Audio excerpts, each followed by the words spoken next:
Good morning.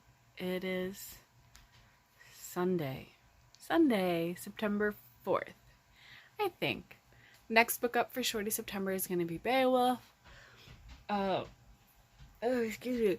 Don't know what the prompt fulfillment will be with Beowulf since Gilgamesh went for translated.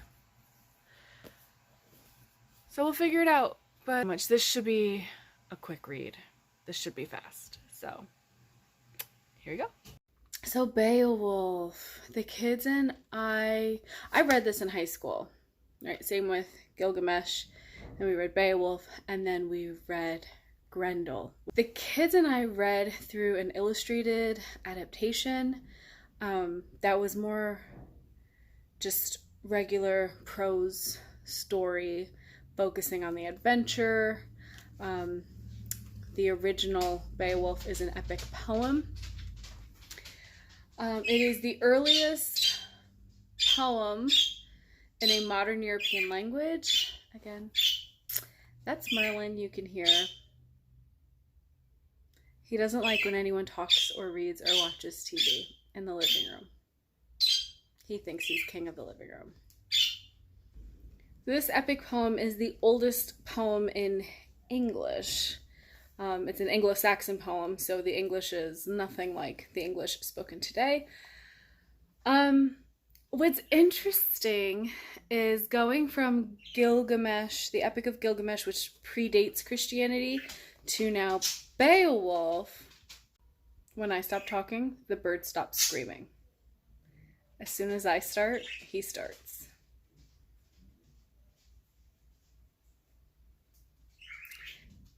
As a social document, this great epic poem is invaluable, reflecting a feudal, newly Christian world of heroes and monsters, blood and victory, life and death. So this poem is an example of Christianity kind of spreading through, taking these Viking kind of warrior honor stories and turning them into Christian propaganda.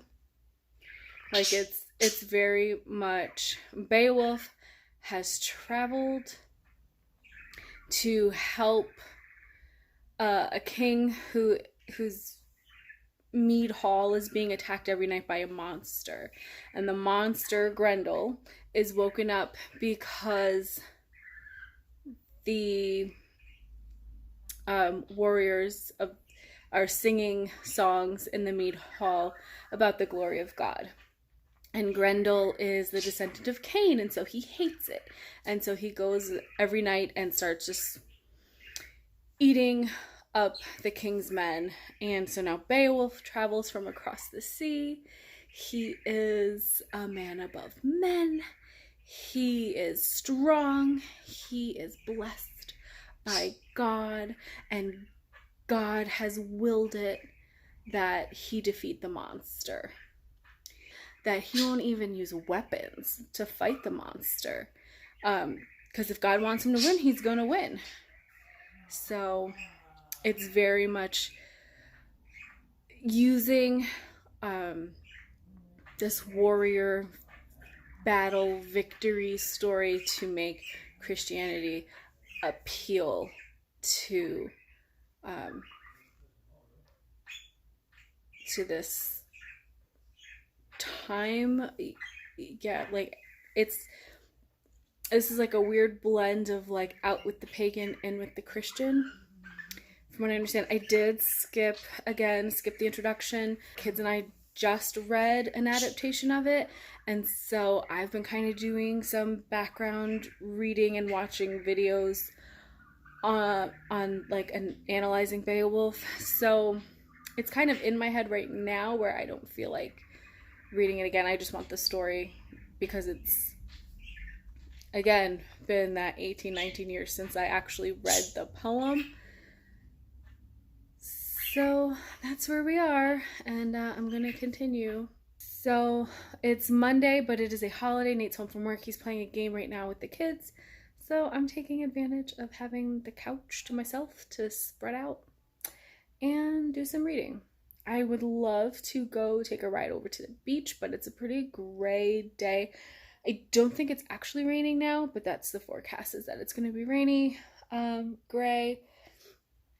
But I don't know what prompt this would fit in to for Shorty September, so if I did head over to the beach, then I can make room for this as a beach read.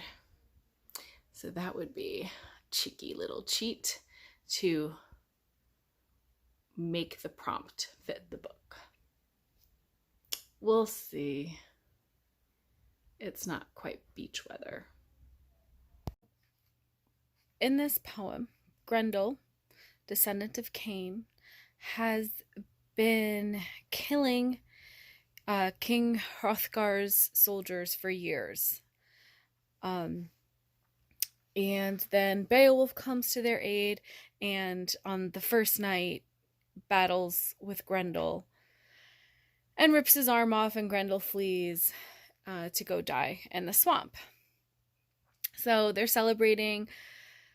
Hrothgar has lots of jewels and treasures brought in as reward for Beowulf. They're all praising him and when celebrating and telling stories, like there's the poet just like singing stories, because that's all tales that were told in that oral tradition. In fact, this was a story told in that oral song tradition for probably like 200 years before it was ever written down. That's the little history of Beowulf. And as a Tolkien fan, it is very obvious that Tolkien was inspired by Beowulf, and listening to them talk about lineage and treasure and battle, it's just like being in like the hall with the dwarves. That's just their favorite topic. So now, because the mead hall was damaged by Grendel when he was fleeing to go die in his swamp after encountering Beowulf, Beowulf and the Geats are sent to a different hall to rest that night, and the Danes stay the night in Harrett Hall. And a new monster is there, and it is Grendel's mother seeking revenge, and she's even bigger and badder than Grendel was. And so now Beowulf is called upon again to help again. And so now, just now, Hrothgar is telling Beowulf how people have reported seeing these two monsters, like one a female and one her son. And it's just like, that seems like information you would have shared earlier. No? The version I read with the kids was very different. And I remembered there is a movie version of Beowulf, very CGI, and so I never really was interested in watching it because the CGI looked so weird. But I may have to give it a try for the sake of the half and half shorts prompt. If I don't finish Beowulf today, I'm gonna be so mad. So mad at myself. And I know there's really no timeline with Shorty September, but I feel like 5, 6, I don't know what day it is, but this many days in to like only be on my second book. I need to finish this tonight. Because it's not even this whole thing. Like once you get to, I folded the page, don't tell. When this is all afterward and like character list. So I really only have till here. I did it. Yay, I finished Beowulf. And I'm so glad to be done with it. It's not that I didn't enjoy it or like it. Well, yeah, I guess I don't know. I had a hard time focusing on anything today. And so my enjoyment of it wasn't as high as I wanted it to be, but I'm glad I read it, and I really wanted to read it. So, I don't regret it. So it's not play suit shorts. I'm going to try to swing over to the library tomorrow and get the DVD of the movie, and then this will be my half and half shorts. So that's how I'm going to fit it into the readathon. For as short as it is, I mean, I suppose part of it is the language, because it is such an old poem. Even translated into modern English, it's still just very old language. That's not something I read very often. I was just commenting on Heather's video earlier that like I kind of want to keep going with the epic poem readings. I want to try the Mabinogion. So I might be ordering a copy of those stories soon. But yeah, for as little as it is, I did a little bit of skimming, or maybe not so much skimming as like zoning out. And again, going back to like the consideration of how stories were told in just the oral tradition, and then this is being transcribed from a story that had been told already for 200 years. There's a lot of repetition to old stories and mythology, I guess, to make sure this story is passed on fully and that the main points are being driven home to a mostly illiterate community.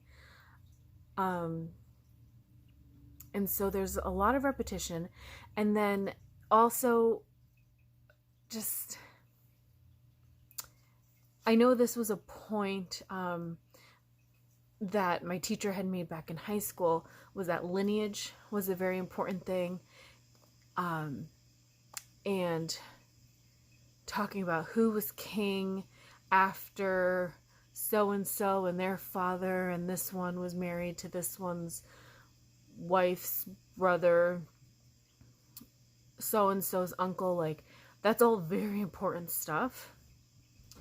And it gets burdensome after a while. Also, I find the timeline continuity to be troublesome, because it'll tell you like, so after killing Grendel and Grendel's mother and being praised by Hrothgar and sent back to Higelac, we know that Beowulf does become king after Higelac dies. Higelac dies, and then his son, I can't remember his name, it's another one that starts with an H. His son is killed in battle, and Beowulf becomes king, and Beowulf has been king for 50 years before he learns of a dragon that he needs to go fight in his old age, and now he's not so confident that he's going to win this, and if God so wills it, this could be Beowulf's last battle. It is. And so you're like, okay, cool, so Beowulf becomes king, and we're just going to keep moving with the story. Well, it's not so much a matter of long story short, Beowulf ends up being king. It's more like long story later, we're going to go back to the point where Beowulf's like standing outside the dragon's lair about to fight him. We're going to get this whole history. We're going to go back 2 kings and learn about how Beowulf became king. And then after Beowulf dies, we're not just going to light the pyre. We're going to mourn for him and also send a messenger and talk about, oh no, as soon as the Franks learn about our great king's death, it's going to be hard times for the Geats, because, again, let's go back 2 kings and talk about how Higelac started a feud with the Franks and how his son was killed by the Swedes, or whatever. Again, so I did a little bit of zoning out and a little bit of skimming for such a short book. Feels like cheating, but this time I'm not getting graded. Do I need a break? Or am I going to go straight in to Grendel? I am still reading this. This is not a Shorty September book. It's not like it's a big book. It's just not under 250 pages.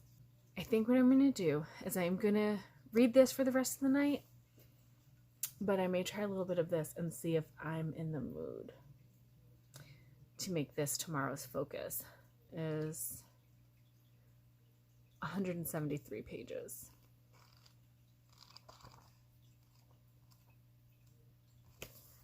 I think I should just go for it.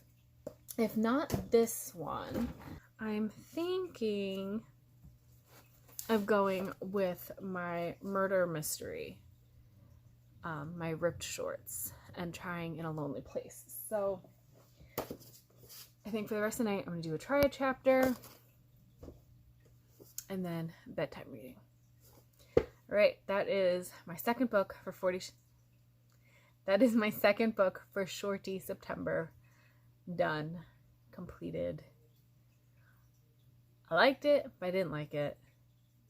But I'm glad I read it. No regrets. Bye.